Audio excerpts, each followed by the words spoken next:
انسان کی زندگی میں جو چیزیں اسے بہت زیادہ نقصان دیتی ہیں اور بہت پیچھے چھوڑ دیتی ہیں، دنیاوی معاملات سے لے کر روحانی، اخلاقی، قلبی اور قرب الہی کے معاملات تک کو جو چیزیں نقصان پہنچاتی ہیں، ان میں ایک بڑی چیز غفلت ہے۔ ایک لفظ ہوتا ہے جو ہمیں اکثر سننے کو ملتا ہے کہ آپ کی توجہ نہیں ہے۔ یہ ڈھیر سارے لوگوں کا مطالبہ ہوتا ہے، اہل خانہ بھی مطالبہ کرتے ہیں، کئی موقع پر والدین بھی مطالبہ کرتے ہیں، غرباء بھی مطالبہ کرتے ہیں کہ امیروں کی ہماری طرف توجہ نہیں ہے۔ اور یہ بڑی لازمی سی بات ہے کہ کسی چیز پر جب توجہ رہتی ہے تو وہ چیز بہتر ہو جاتی ہے، اور جب عدم توجہی کا لوگ مظاہرہ کرتے ہیں تو وہ معاملہ خراب ہو جاتا ہے۔ یہ جو عدم توجہ ہے اسی کو غفلت کہتے ہیں، اور جب انسان کے مزاج پر غفلت طاری ہوتی ہے اور غفلت اس پر پوری طرح غلبہ کر لیتی ہے تو پھر اس کی زرخیز زمین کو وہ بنجر کرتی ہے۔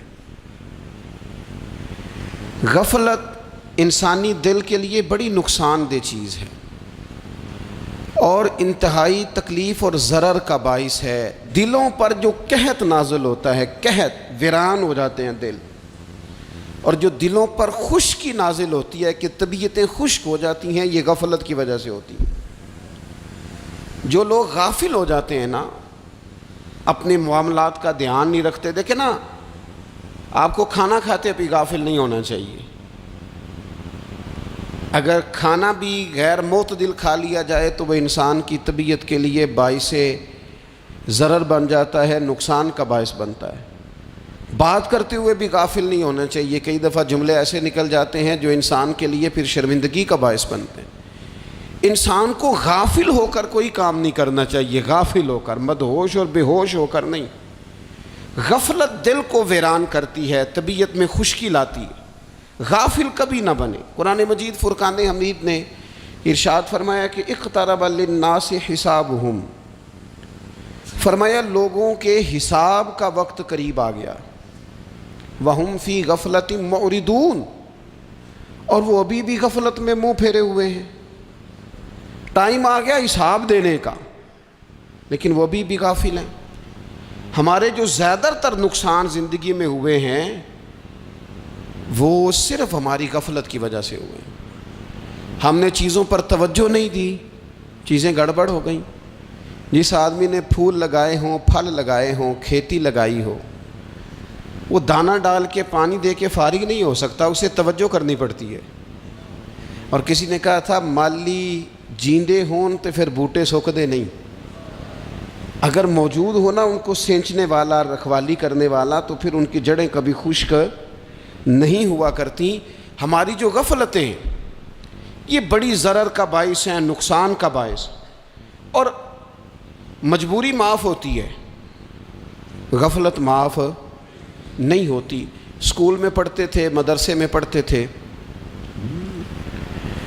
تو ایک مجبوری ہو گئی جی، خدا نخواستہ گھر میں کوئی پریشانی ہو گئی تو اساتذہ اس پر سزا نہیں دیتے۔ کوئی خوشی کا موقع ہے گھر میں، فیملی میں کسی کی شادی ہے، اساتذہ اس پر سزا نہیں دیتے۔ لیکن اگر کبھی پتہ چلتا تھا نا کہ یہ گھر سے تو آیا تھا لیکن مدرسے نہیں آیا، یہ اسکول نہیں آیا، رستے میں غافل ہو گیا، تو یہ بات خوفناک تھی۔ یہ قابل سزا جرم تھا کہ تو غافل ہو گیا اپنی پڑھائی سے، تو گھر سے آیا اور یہاں نہیں آیا۔ غفلت قابل سزا ہوتی ہے، مجبوری کی معافی ہوتی ہے۔ ہمارا آج کل جو مسئلہ ہے وہ غفلت کا ہے۔ ڈھیر سارے لوگ ہیں، سمجھدار بھی ہیں، سیانے بھی ہیں، معاملہ فہم بھی ہیں، باشعور بھی ہیں، تعلیم کی ڈگریاں بھی رکھتے ہیں، لیکن اگر ان کی زندگیوں کی تکلیفوں کو دیکھا جائے اور بے آباد روح کو دیکھا جائے اور سجدوں سے ان کی دوری کو دیکھا جائے تو ایک ہی بات سمجھ میں آتی ہے کہ پتہ سارا ہے لیکن لے ڈوبی ہے غفلت، توجہ نہیں کی۔ لائق بچہ بھی نالائق ترین زندگی گزارتا ہے، اس لیے کہ اس کے لائق ہونے کے ساتھ ساتھ اس کا توجہ کرنا بھی تو ضروری ہے نا۔ نرے لائق کا کیا فائدہ اگر وہ محنتی نہیں، اگر وہ توجہ ہی نہیں کرتا، اپنا سبق دھیان سے سنتا پڑھتا ہی نہیں، تو بھی جتنا مرضی لائق ہو پیچھے رہ جائے گا۔ اور کئی نالائق ہوتے ہیں، رٹا لگا کے پاس ہوتے ہیں، پر چلو رٹا تو لگاتے ہیں نا، محنت تو کرتے ہیں نا، جد و جہد تو کرتے ہیں۔ کئی نالائق جد و جہد کے باعث آگے گزر جاتے ہیں، اور کوئی اسی چکر میں رہ جاتے ہیں، میں بڑا لائق ہوں، کل پڑھ لوں گا، پرسوں پڑھ لوں گا، ہفتہ تیاری کر کے پاس ہو جاؤں گا۔ اپنی زندگی سے غفلت کا پردہ اٹھائیں، اور غفلت اس کے لیے فیصلہ کرنے کی ضرورت ہوتی ہے، پلاننگ کرنے کی نہیں، فیصلہ کرنے کی ضرورت ہوتی ہے کہ میں نے اب غفلت کرنی۔ ہم نہ جب بھی کوئی پروگرام بناتے ہیں تو منصوبہ بندی شروع کر دیں، منصوبہ بندی نہ کریں، فیصلہ کریں، کہیں کہ میں نے غافل نہیں ہونا۔ غفلت غرق دنیا کا نام ہے، اپنے آپ کو غفلت سے بچائیں۔ آپ دیکھیں حضرت کعب بن مالک رضی اللہ تعالیٰ عنہ فرماتے ہیں، بخاری میں موجود ہے، فرماتے ہیں کہ جنگ میں پیچھے رہ گیا تھا، میرا خیال تھا کل چلا جاؤں گا، گھوڑے اور سواریاں میرے پاس تیز ہیں، مضبوط ہیں، پرسوں چلا جاؤں گا، تیزی سے بھاگ کے میں پہنچ جاؤں گا، میں قافلے کے ساتھ شامل ہو جاؤں گا، لیکن بس تھوڑی سستی ہو گئی، ذرا غفلت ہو گئی۔ آپ فرماتے ہیں جب سب لوگ چلے گئے حضور علیہ السلام کے ساتھ جہاد میں اور میں پیچھے رہ گیا، تو پھر جب چند دن گزر گئے اور محبوب کے واپس آنے کا ٹائم ہو گیا، تو اب میں غور کرتا سمجھتا تو مجھے مدینے میں یہاں بزدل لوگ نظر آتے، اور کون نظر آتے؟ جو منافق تھے، وہ منافق بزدل دکھائی دیتے، یا مجھے عورتیں اور بچے دکھائی دیتے۔ میں پریشان ہوا، حضور واپس آ گئے۔ جنہوں نے بہانے کیے تھے نا منافقین نے، یہ مجبوری تھی اس لیے نہیں جہاد پہ گئے، یہ جنہوں نے بہانے کیے تھے انہیں مل گئی معافی، اور میں نے سچ بولا، میں نے کہا یا رسول اللہ میں غافل ہو گیا تھا۔ اب کہتے ہیں میں نے جب کہا نا حضور سستی ہو گئی تھی، ذرا غفلت ہو گئی، تو بندہ محبوب سے غافل ہو جائے، بندہ وہیں سے غافل ہو جائے۔ جو دم غافل سو دم کافر، سانو مرشد اے ہو پڑھایا۔ جب کہا نا حضور وہ غلطی ہو گئی، کوئی مجبوری نہیں تھی، تو فرماتے ہیں باقیوں کو معافی مل گئی، میرے ساتھ حضور ناراض ہو گئے۔ ایک دن نہیں، 2 دن نہیں، 50 دن حضور ناراض رہے۔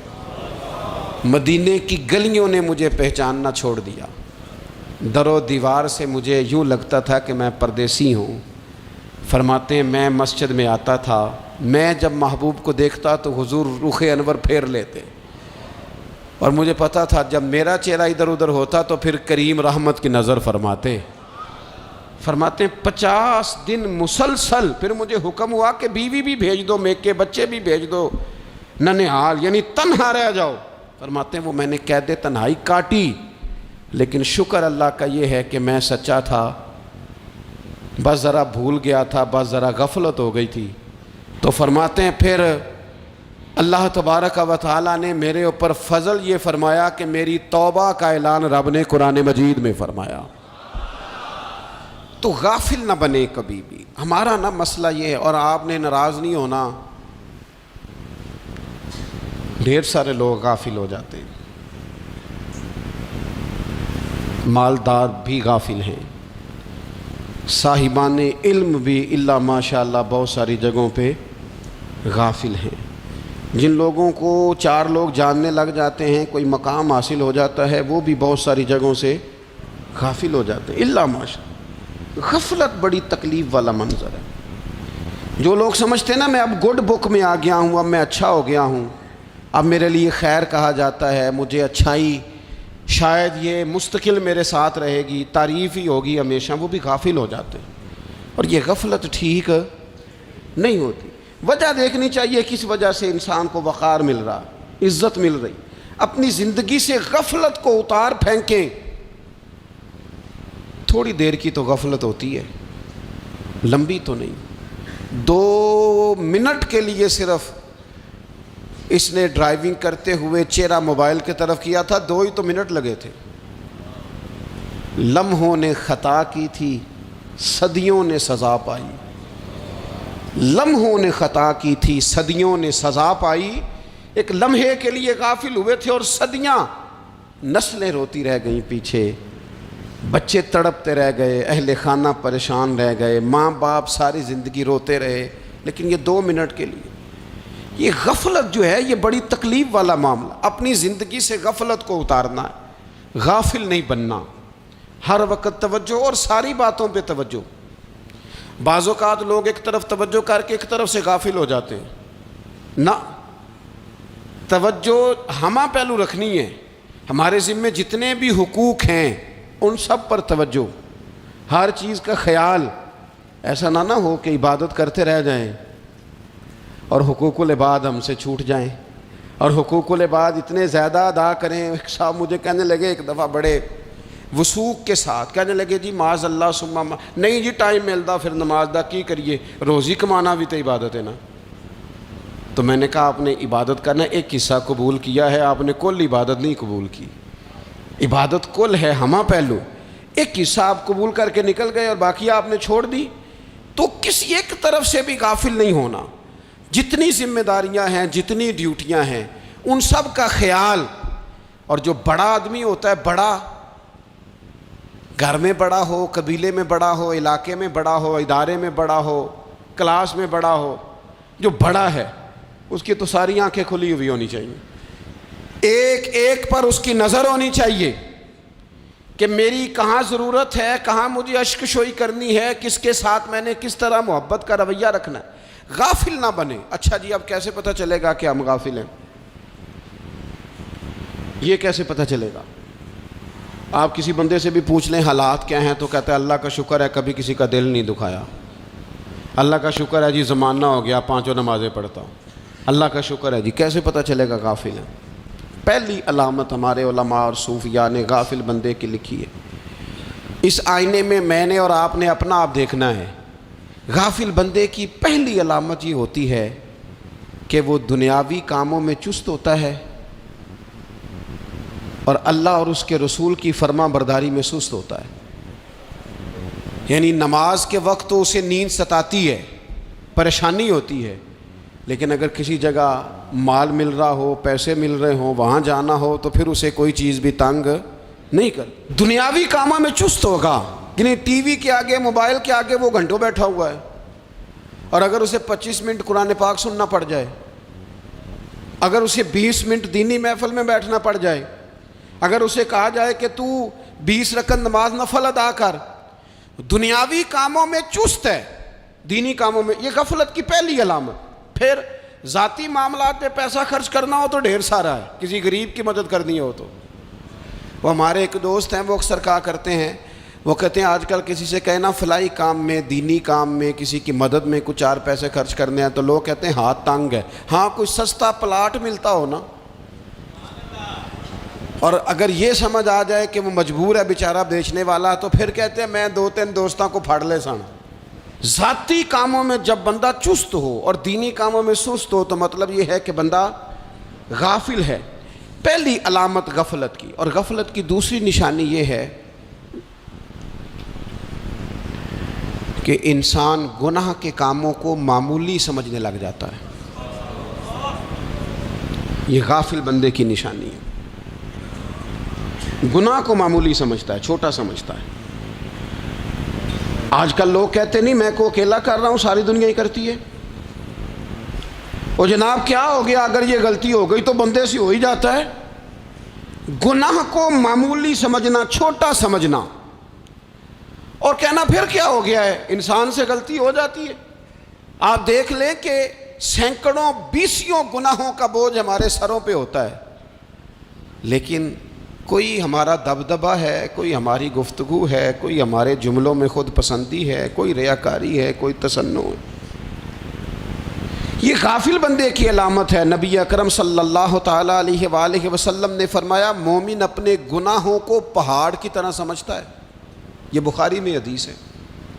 مومن پہاڑ کی طرح جانتا ہے اور وہ ڈرتا ہے کہ کہیں وہ پہاڑ اس کے اوپر گر نہ جائے، یعنی کہیں مجھے میرے گناہ کی سزا نہ مل جائے. چھوٹے گناہ کو بھی پہاڑ جانتا ہے، یار مجھ سے غلطی ہو گئی، مجھے ٹھیک کر لینی چاہیے، مجھے معافی لے لینی چاہیے، مجھے توبہ کر لینی چاہیے. مومن اپنے اوپر گناہ کو پہاڑ کی جانب سمجھتا ہے.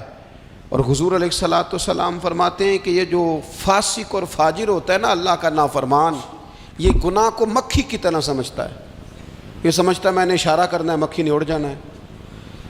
مومن کی علامت یہ ہے کہ وہ پہاڑ جانتا ہے اگر غلطی ہو جائے تو پہاڑ۔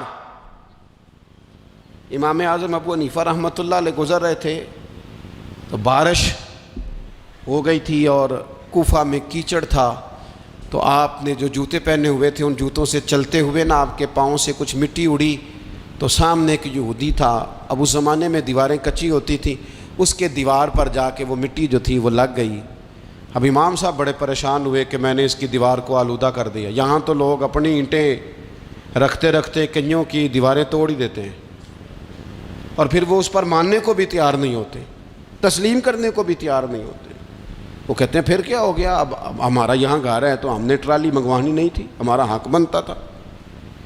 امام صاحب کے پیروں سے ذرا کیچڑ اڑا، یہودی کی دیوار پہ لگا، اس کی کچی دیوار تھی۔ امام صاحب پریشان ہو گئے، سوچنے لگے کہ اگر میں دیوار سے یہ کیچڑ اتارتا نہیں تو یہ بھی زیادتی ہے، میں نے اس کی دیوار کو گدلا کر دیا، اور اگر میں اتارتا ہوں تو کچھ مٹی اس کی دیوار کی بھی اتر جائے گی، کچی دیوار ہے، یہ بھی زیادتی ہے۔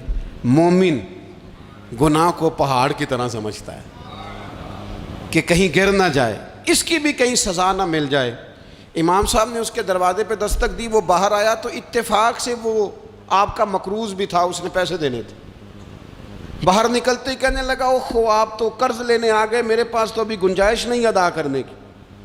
تو امام صاحب کہنے لگے تو قرض چھوڑ، وہ میں نے معاف کیا، میرے سے غلطی ہو گئی ہے، میں آ رہا تھا، لکڑی کے جوتے اس زمانے میں کھڑاؤں لوگوں نے پہنے ہوتے تھے، کہا وہ میرے پیروں سے ذرا کیچڑ اڑا ہے، تیری دیوار پہ لگ گیا ہے۔ اب میں بڑی دیر سے کھڑا سوچ رہا ہوں کہ اگر میں تیری دیوار صاف نہ کروں تو میں نے یہ میلی کر دی، گدلی کر دی، یہ بھی بات درست نہیں ہے، زیادتی، اور اگر میں اسے صاف کرتا ہوں کچی دیوار سے کچھ مٹی اتر جائے گی تو یہ بھی زیادتی ہے، اب تو بتا میں کیا کروں۔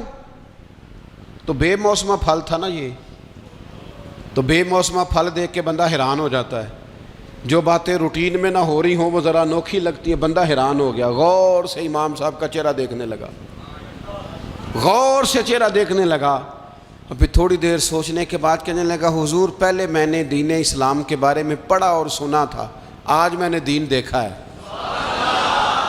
پہلے میں نے سنا تھا کہ دین اسلام اس طرح کا ہے، آج میں نے دین۔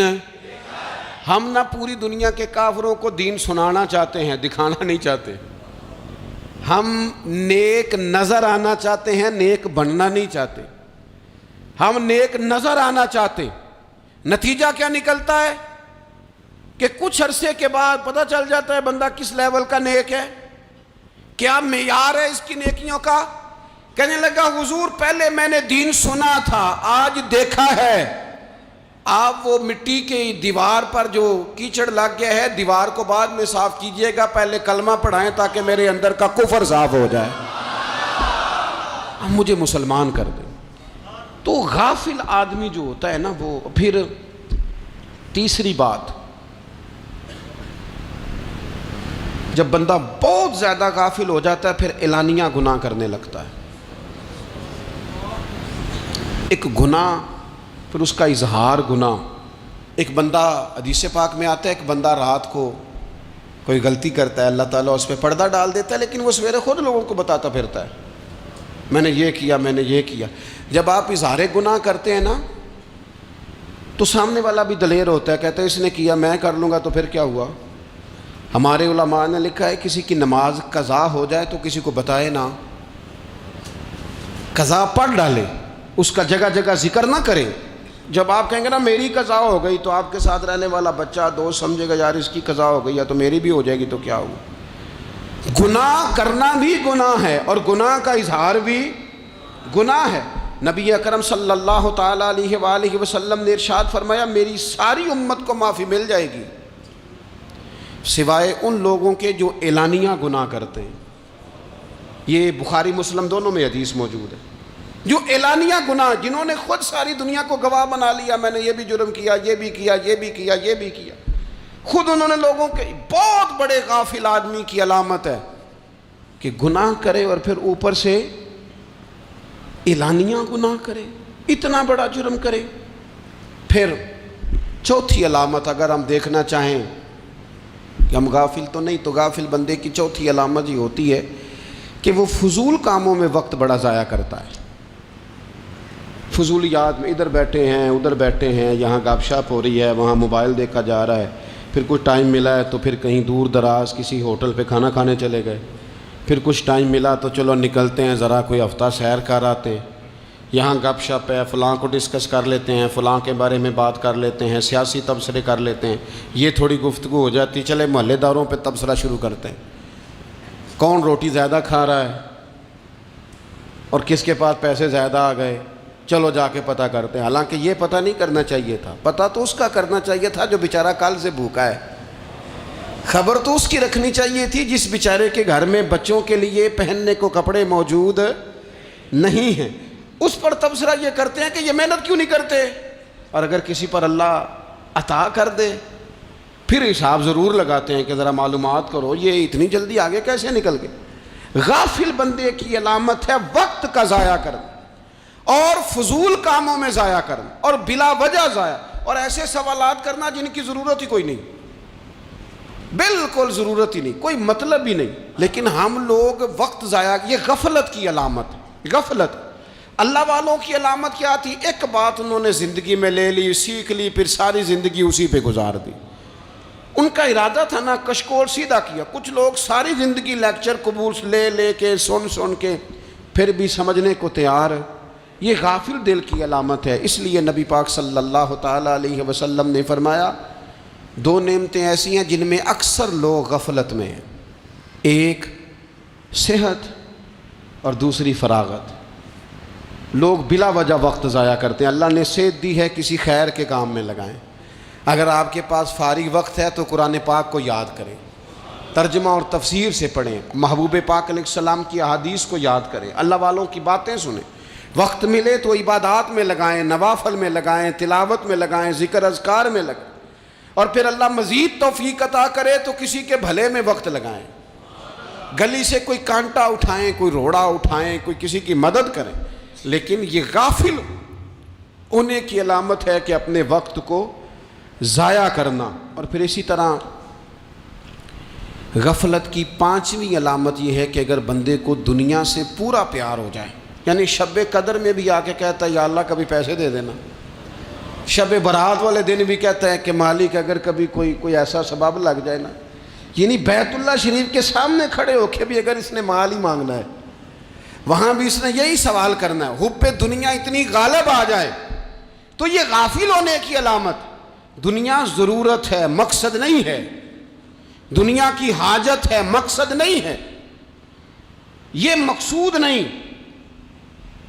اور جب لوگ فقط دنیا کے مال کو, دولت کو, نبی پاک علیہ السلام نے فرمایا وہ لعنتی ہے جو درہم اور دینار کا بندہ بن گیا ہے, پیسوں کا بندہ بن گیا ہے. مل جائے تو خوش ہوتا ہے, نہ ملے تو تکلیف میں آ جاتا ہے. یہ غافل بندے کی علامت. مومن تو وہ ہوتا ہے کہ دولت رزق حلال ضرور کماتا ہے تاکہ کسی کے آگے ہاتھ نہ پھیلانا پڑے, کوشش ضرور کرتا ہے, پر دنیا کو جیب میں جگہ دیتا ہے, دل میں نہیں دیتا. اس کی جگہ جہاں ہے اسے وہاں رکھتا ہے, اسے دل میں جگہ. دل تو ایک ہے, اس میں رب رسول کو بسائیں گے یا کسی اور کو بسائیں گے. تو حب دنیا یہ غافل ہونے کی بہت بڑی علامت ہے. پھر اسی طرح جو بندہ رب کریم کو جانتا نہیں نا وہ بھی غافل ہو جاتا ہے. ایک تو جو یہ نہیں نہ جانتا کہ رب کریم سزا دے گا, وہ مجھے دیکھ رہا ہے, اسے نہ اونگ آتی ہے نہ نیند آتی ہے, جو اس کی معرفت نہیں رکھتا کہ میرا رب ہر وقت مجھے دیکھ رہا ہے, وہ بھی غافل ہو جاتا ہے. جسے پتہ ہونا کہ مجھے دیکھ رہا ہے وہ غافل نہیں ہوتا. اور جو یہ سمجھ لیتا ہے نا کہ شاید معاذ اللہ ثم, اس یقین کو پکا نہیں کرتا, وہ غافل ہو جاتا ہے. اور ایک جو یہ نہیں نہ جانتا کہ رب مہربان کتنا ہے وہ بھی غافل ہو جاتا ہے. مجھے بتائیے سب سے زیادہ تو بندہ اس کے دروازے پہ جاتا ہے نا جو سب سے زیادہ مہربانی کرنے والا ہو, اس دروازے سے بندہ اٹھتا ہی نہیں. تو جس کو یہ یقین ہو جائے نا سب سے زیادہ کرم فرمانے والی ذات اللہ رسول کی ہے, وہ کبھی رب رسول سے غافل نہیں ہوتا. وہ کبھی اللہ رسول کا دروازہ چھوڑ کے نہیں جاتا، وہ کبھی کسی اور جگہ جا کے پناہ تلاش نہیں کرتا۔ جسے پتہ چل جائے نا وہ کریم کتنا ہے، مہربان کتنا۔ ملا رومی رحمت اللہ علیہ فرماتے ہیں بہت بڑا مجرم تھا ایک بندہ، بہت بڑا گناہگار تھا، بت کو پوجتا تھا، تھک گیا، ساری رات بت کے سامنے کھڑا تھا، معاذ اللہ یا صنم یا صنم یا صنم کہتے، تھک گیا، نیند آ گئی، اونگ آ گئی۔ جب پوری طرح نیند آ گئی اور دماغ پہ نیند قبضہ کرنے لگی تو اس کے منہ سے نکل گیا، صنم صنم کہہ رہا تھا نا، نکل گیا یا صمد، او بے نیاز مالک۔ رب کریم نے فرشتوں سے فرمایا دوڑ کے جاؤ، جو کہتا ہے اسے دے دو۔ فرشتے کہنے لگے مالک تو بت کو پکار رہا تھا، اس نے تو غلطی سے نام لیا ہے۔ فرمایا مجھے نہیں پتا، لیکن دیکھو نا اس نے مجھے پکارا تو ہے نا، کتنی دیر سے جھوٹے کو پکار رہا تھا، اس کا معاملہ حل نہیں ہوا، اب اگر سچے کو پکارنے پہ بھی حل نہ ہوا تو فرق کیا رہ جائے گا؟ دے دو جو مانگتا ہے، دے دو۔ میرے دوست گھر پتہ چل جائے وہ کریم کتنا ہے، وہ مہربان کتنا ہے۔ میرے رسول پاک علیہ الصلوۃ والسلام نے تو فرمایا تیری آنکھ سے اگر اس کے خوف سے اتنا آنسو بھی نکل گیا جتنا مچھر کا پر ہوتا ہے، تو جس طرح بھینس کے تھنوں سے نکلا ہوا دودھ واپس تھنوں میں نہیں نہ جاتا، جو اتنا بھی روئے نہ روئے اللہ کے خوف سے، وہ بندہ دوزخ میں نہیں جائے گا۔ تھوڑی دیر کے لیے ڈر جائے اپنے رب سے، آئے تو صحیح۔ عدم معرفت غفلت پیدا کرتی ہے، تو آ تو صحیح، وہ تو کریم ہی بڑا ہے، وہ تو مہربان ہی بڑا ہے۔ حضرت زنیرہ رضی اللہ تعالی عنہ حضور کی صحابیاں ہیں۔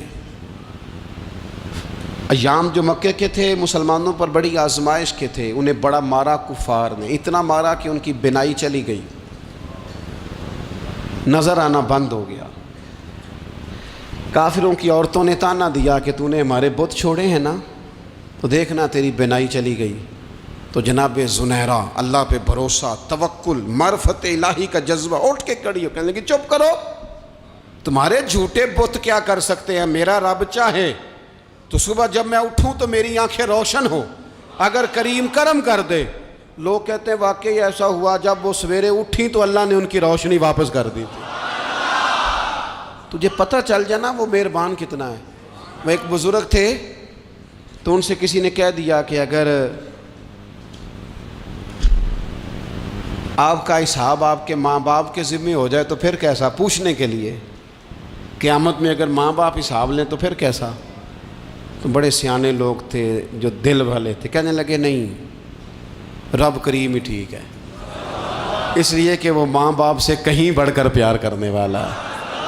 اگر یہ معرفت مل جائے وہ کریم کتنا ہے، اور جب بندہ پوری طرح اس کی بارگاہ میں آ کے تڑپ جاتا ہے نا، مولا میں جاؤں کدھر، تیرا دروازہ چھوڑ کے جاؤں کدھر۔ اقبال کہتے ہیں وہ ایک سجدہ جسے تو گراں سمجھتا ہے، 1000 سجدوں سے دیتا ہے آدمی کو نجات۔ تجھے جگہ جگہ جھکنا نہیں پڑے گا اگر تو صحیح معنوں میں اپنے رب کی بارگاہ میں جھک جائے۔ تو میرے عزیز کوشش کرے کہ اس کی معرفت، اس کا کرم، اس کی عطا اور اللہ تبارک و تعالیٰ کے حاضر و ناظر ہونے پر عین الیقین، حق الیقین حاصل کریں۔ اور پھر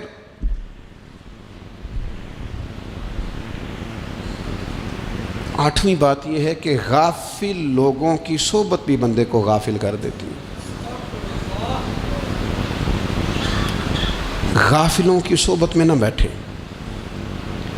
ان کی صحبت میں بیٹھیں جن کے پاس بیٹھنے سے دل میں رب رسول کی محبت پیدا ہوتی ہے۔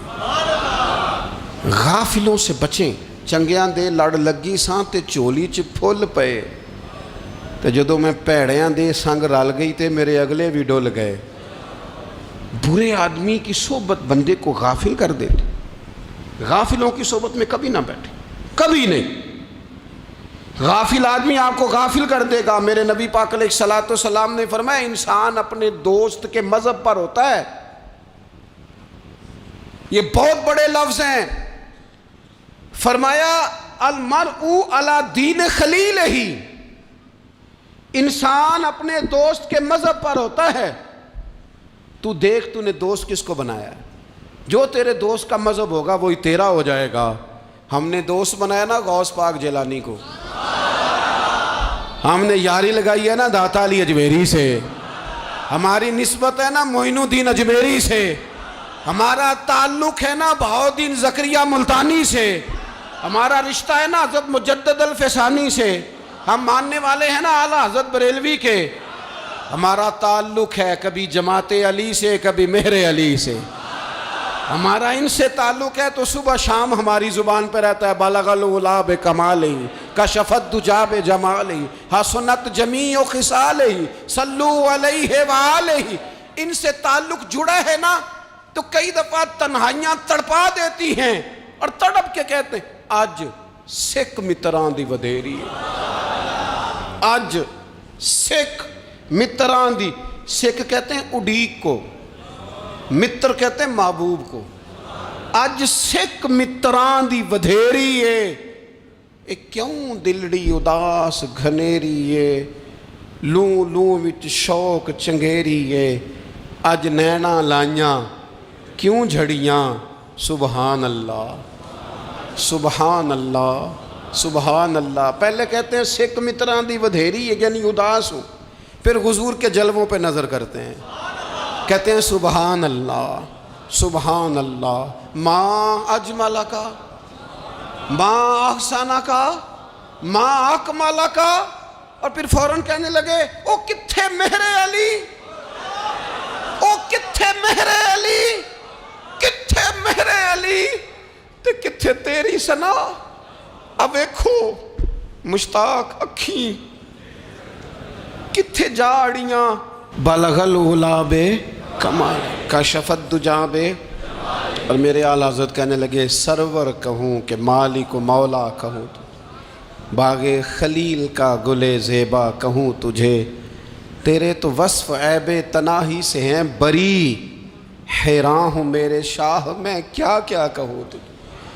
غافل آدمی کی علامت ہے برے لوگوں کی صحبت میں، خبردار ان کے پاس نہ بیٹھنا جن کے پاس بیٹھنے سے تمہارے دلوں میں اولیاء اللہ اللہ کے بندوں کی عداوت پیدا ہو، خبردار خبردار ان کے پاس نہ بیٹھنا جن کے پاس بیٹھنے سے تمہارے دلوں میں حضور کی اولاد پاک کے بارے میں شک پیدا ہو، خبردار اس شخص کے پاس نہ بیٹھنا جو امام حسین ابن علی کے بارے میں کوئی کمزور بات کرتا ہو، بچنا، خبردار اس سے بچنا جو حضور کے صحابہ کے بارے میں بات کرے، بچنا بچنا اس سے، جو سیدنا ابو بکر صدیق کے بارے میں کوئی،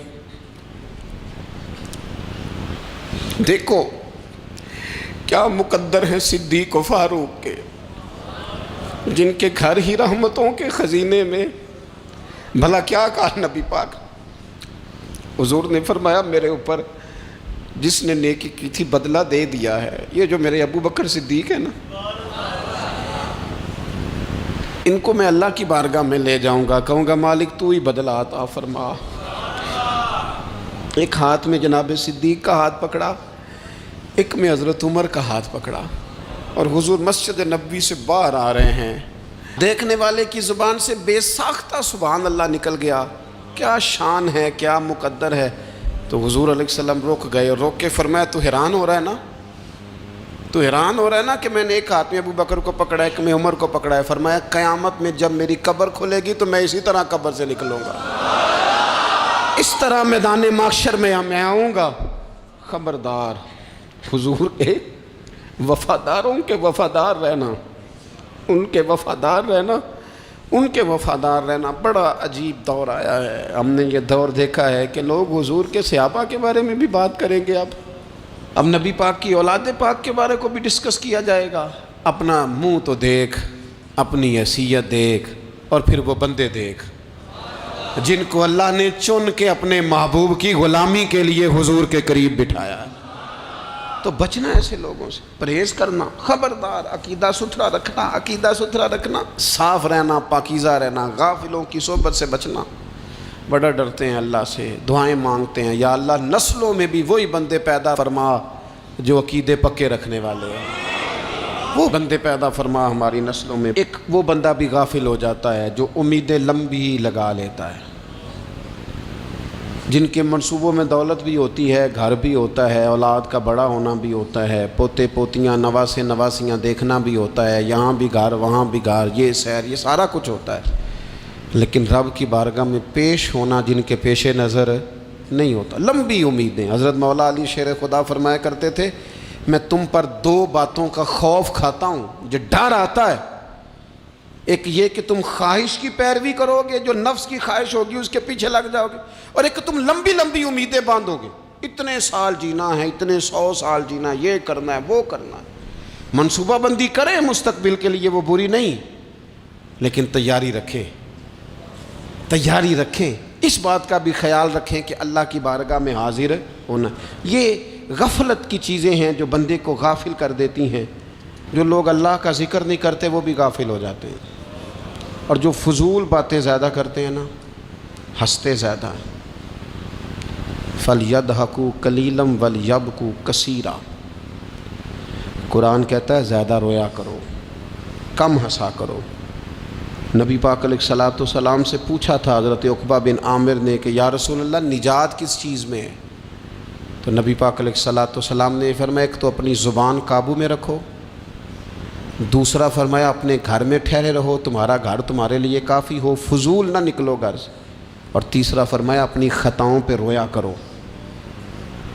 کثرت کلام اور فضول کلام اور بلا وجہ یہ بندے کو غافل کرتا ہے، دل کو سخت کرتا ہے۔ یہ چند چیزیں ہیں جو انسان کو غفلت میں ڈالتی ہیں۔ اپنے آپ کو ان چیزوں سے بچائیں اور غفلت کو توڑیں۔ آپ کے ذمے، میرے ذمے جو حقوق العباد ہیں ان کا پتہ کریں، جو اللہ رسول کے حقوق ہیں ان کی خبر دیکھیں، ہماری جو ذمہ داریاں ہیں ہم کس طرح انجام دے رہے ہیں اس پر توجہ کریں، اپنے معاملات کو ٹھیک کریں۔ ہم انسان ہیں، کوتاہیاں تو رہ جائیں گی، لیکن جب کوشش کریں گے تو پھر رب تعالیٰ مدد بھی فرمائے گا۔ ایک بات اور کرنی ہے، ایک تو میں نے عرض کیا غفلت کو توڑنا، ایک دوسری بات قرآن مجید کا ایک سبق اور، جب غفلت توڑنی ہے تو پھر لازمی طور پر ایک کام کرنا پڑے گا۔ میں نے یہ عرض کیا تھا کہ پلاننگ نہیں کرنی، فیصلہ کرنا ہے۔ تو فیصلہ کرنا ہے تو کرنا کیا ہے؟ پھر قرآن حکیم نے سورہ بقرہ میں کہا فاستبقوا الخیرات، یعنی تم نیکیوں کی طرف دوڑو، جلدی جلدی نیکیاں کرو، فٹافٹ، دیر نہ کرو۔ فٹافٹ سے مراد یہ نہیں کہ نیکی جلدی جلدی کر جاؤ، یعنی ٹال مٹول نہ کرو خیر کے کام میں، کل کریں گے، پرسوں کریں گے، عمرہ کر رہے ہیں پھر نیکی ہیں، حج کر رہے ہیں پھر نیکی ہیں، بچے بیال ہوں پھر میں نیک ہوں، یہ تھوڑا سا یہ کام ٹال مٹ۔ فاستبقوا الخیرات، نیکیوں کی طرف دوڑو، جلدی کرو، بھاگو۔ نبی پاک صلی اللہ تعالیٰ علیہ وسلم نے فرمایا 5 چیزوں کو 5 چیزوں سے پہلے غنیمت جانو۔ حضور علیہ الصلوۃ والسلام فرمانے لگے ایک تو تم جوانی کو نہ بڑھاپا آنے سے پہلے پہلے غنیمت سمجھ لو۔ نبی کریم صلی اللہ تعالیٰ علیہ وآلہ وسلم ارشاد فرمانے لگے کہ اپنی صحت کو غنیمت جان لو بیماری آنے سے پہلے پہلے۔ پھر حضور علیہ الصلوۃ والسلام فرمانے لگے اگر اللہ نے تمہیں مال دیا ہے، وسعت دی ہے، تو نیکی کر لو، خرچ کر لو اللہ کے راستے میں، خدا نہ خواستہ تم پر غریبی آ جائے۔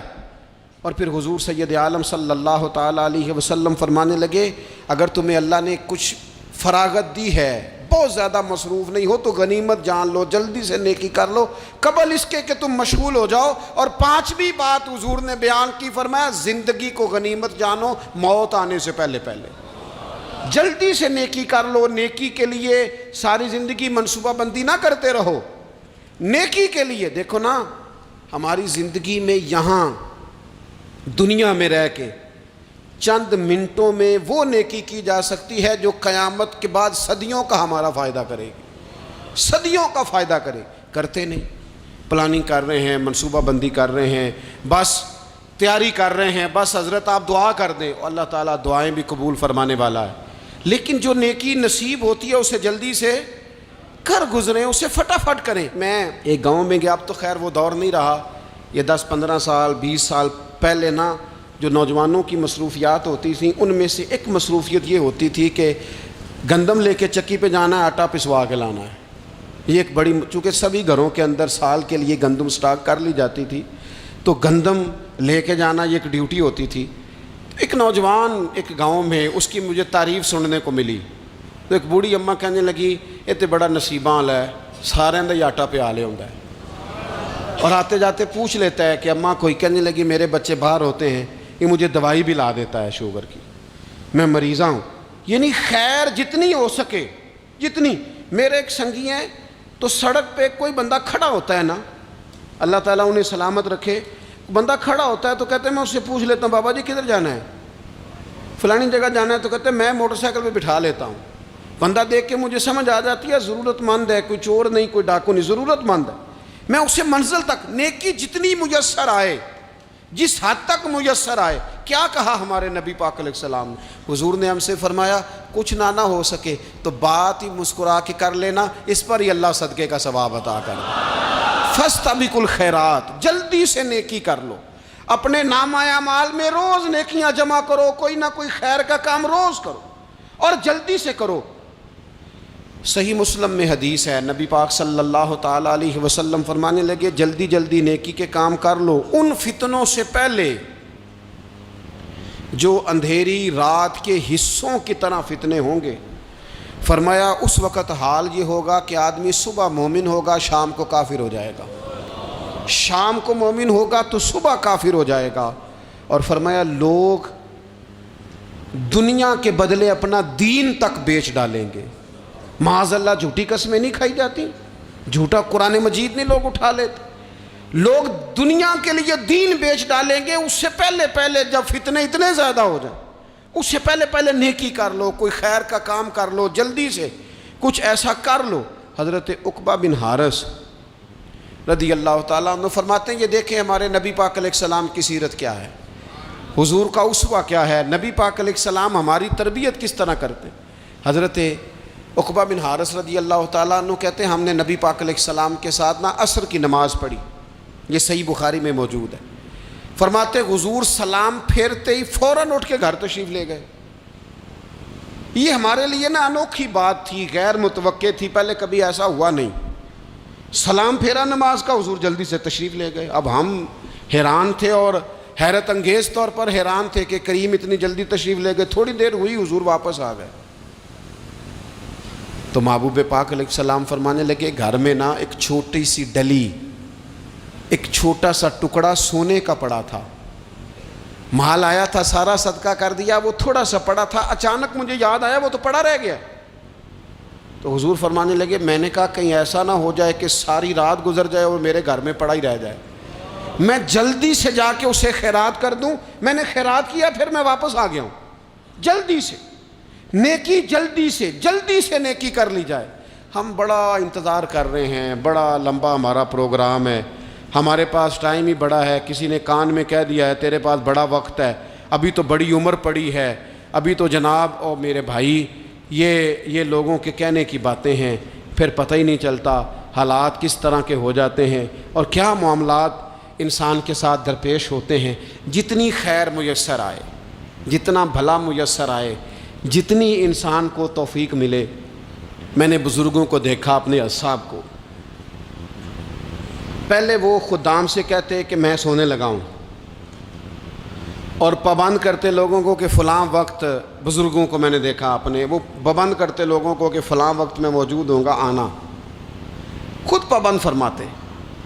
اور پھر جب بیدار ہوتے نا تو سب سے پہلے خدام کو بلا کے پوچھتے کوئی مہمان تو نہیں آیا؟ اور جناب آپ نے خود ہی تو پابند فرمایا فلاں دن آنا۔ کہنے لگے چل یار اگر کوئی آیا تو مجھے ملا لو، میری ملاقات کرا لو۔ کیوں؟ اس لیے کہ دور سے آیا ہے، مجھ سے ملنے آیا ہے، کوئی خیر کی بات سیکھنے آیا، چلو میرے نامہ اعمال میں کوئی نیکی جائے گی، کچھ نہ کچھ خیر جمع کر لی جائے، کچھ نہ کچھ ڈیوٹی کر لی جائے، کچھ کام کریں اور جلدی سے کریں۔ حضرت جابر ابن عبداللہ انصاری رضی اللہ تعالیٰ عنہ بیان کرتے ہیں، یہ بھی بخاری میں موجود ہے، کہتے ہیں ایک صحابی نا نبی پاک علیہ السلام کی بارگاہ میں حاضر ہوئے غزوہ احد کے موقع پر، اور حال ان کا یہ تھا کہ وہ کھجور کھا رہے تھے اور کھجور انہوں نے منہ میں رکھی ہوئی تھی۔ حضور کی بارگاہ میں حاضر ہوئے اور عرض کرنے لگے یا رسول اللہ صلی اللہ تعالیٰ علیہ وسلم اگر میں شہید کر دیا جاؤں تو کہاں جاؤں گا؟ حضور فرمانے لگے جنت میں۔ تو کہتے ہیں انہوں نے جو کھجور منہ کے اندر تھی نا وہ انہوں نے نگلی نہیں، اندر نہیں لے گئے، اس کو باہر نکالا اور دوڑ کے آگے بڑھے اور جنگ کرنی شروع کر دی۔ اور لڑتے لڑتے شہید ہو گئے۔ کیا سبق دیا انہوں نے؟ سبق یہ دیا کہ نیکی کرنے میں اتنی دیر بھی نہیں کرنی جتنی کھجور کھانے میں دیر لگتی ہے۔ جلدی سے نیکی کرنی ہے، فٹافٹ نیکی کرنی، اس کے اندر ٹال مٹول نہیں کرنا۔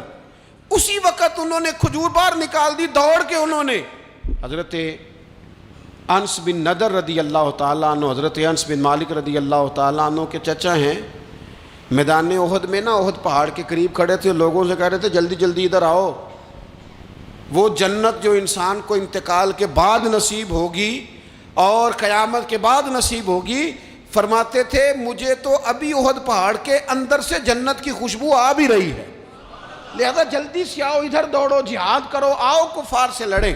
تو نیکی میں دیر نہیں کرنی، جو نیکی میسر آتی ہے، جس کو میسر، ماں باپ میسر ہیں تو خدمت کر لیں، اہل خانہ ہیں تو حسن سلوک کر لیں، اللہ نے اولاد دی ہے تو اچھی تربیت کر لیں، دوست ہیں تو خیر خواہی کر لیں، اگر آپ کو اللہ رمضان عطا کرتا ہے تو زیادہ سے زیادہ اس کی عبادت کر لیں، اگر نظر ٹھیک ہے تو تلاوت زیادہ سے زیادہ کر لیں، زبان چلتی ہے تو رج رج کے مدینے والے محبوب پہ درود و سلام پڑھ لیں، اللہ تعالیٰ کا ذکر کر لیں، جلدی سے خیر جمع کریں، اپنے وقت کو ضائع نہ کریں۔ یہ آج کا سبق ہے۔ ایک تو ہم نے فیصلہ کرنا ہے کہ بس غفلت نہیں، اب غفلت، اب انشاءاللہ اللہ اللہ کرنی ہے، اب کوئی خیر کا کام کرنا ہے۔ میرے حضرت کا ایک جملہ کبھی نہیں بھولنا، فرمایا کرتے تھے زمین کے اوپر کام، نیچے جا کے آرام۔ یہ چھوڑ دیں، اتنے گھنٹے سونا ہے تو یہ کرنا ہے تو میری نیند میں دخل کوئی نہ ڈالے، پھر سوتے ہی رہ جائیں گے، سوتے ہی رہ جائیں۔ زمین کے اوپر کام اور نیچے جا کے جاگنا ہے، جاگ لے افلاک کے سائے تلے، پھر حشر تک سوتا رہے گا خاک کے سائے تلے۔ اب جاگ لے افلاک کے سائے کے نیچے، جاگ، کھول آنکھیں، ہر وقت کا سونا، ہر وقت سونا، ہر وقت جو اپنے آرام کی فکر کرنا، اس سے نکل آئیں اور اچھا کھانا اور اچھا پہننا اور بس اپنی مرضی کی زندگی من چاہی جینا، اس سے باہر آئیں۔ فیصلہ کریں، فیصلہ کہ اب غفلت نہیں کرنی، اگر اللہ نے کوئی صلاحیت دی ہے تو اسے دین کے کام پہ لگانا ہے، کوئی ڈیوٹی کرنی ہے، کوئی خدمت کرنی ہے۔ دیکھو خدمتیں ہو رہی ہیں، صدیق اکبر مال دے رہے ہیں، عثمان غنی مال دے رہے ہیں، مولا علی نے تلوار پکڑی ہے، میدان میں جا رہے ہیں، فاروق اعظم گلی گلی نگر نگر رسول اللہ کے دین کی پہرے داری کر رہے ہیں، حضرت جناب سیدنا سلمان فارسی ابو ذر غفاری حضور کی مسجد میں جھاڑو دے رہے ہیں، اور بلال حبشی وہ نبی پاک کی مسجد میں اذان پڑھتے پڑھتے رب نے اتنا عروج فرمایا کہ کعبے کی چھت پہ کھڑے ہو کے بھی اذان پڑھنی شروع، انہوں نے اذان دے دی۔ تو کوئی کام کرنا ہے، غفلت کو توڑنا ہے اور نیکی کرنی ہے، ذرا جلدی جلدی خیر کا کام کرنا ہے، نہیں ایسے نہیں، فٹافٹ۔ کیسے جی؟ فٹافٹ۔ تو فٹافٹ کام کریں خیر کا، جلدی جلدی۔ تو یہ خیر کا کام فٹافٹ، جلدی جلدی اور بڑی جلدی اور دوڑ دھوپ کے، اور جب آپ کرتے جائیں گے نا تو پھر اللہ تعالیٰ مواقع بناتا جائے گا۔ آپ سے میری اپیل ہے، بالخصوص میرے ساتھ جو وابستہ سنگی ہیں، جو پیار کرنے والے ہیں، دو باتیں آج آپ نے لے کے جانی ہیں گھر۔ یہی لنگر ہے، یہی آپ کے لیے دعا ہے، یہی ہمارے بزرگوں کا فیض ہے، یہی نصیحت ہے کہ آپ نے یہ دو باتیں لے کے جانی ہیں۔ غفلت توڑ دینی ہے، فیصلہ کرنا ہے کہ آج کے بعد غافل نہیں ہونا، اور دوسری یہ بات لے کے جانی ہے کہ نیکی جلدی جلدی، فٹافٹ فیصلہ، فٹافٹ نیکی، ایک کر کے پھر انشاءاللہ دوسری کر کے پھر انشاءاللہ تیسری کر کے پھر انشاءاللہ چوتھی، یہ شروع کرنی ہے، اور آپ دیکھیں گے اللہ تعالیٰ مہربانی فرمائے گا، مدد کرے گا۔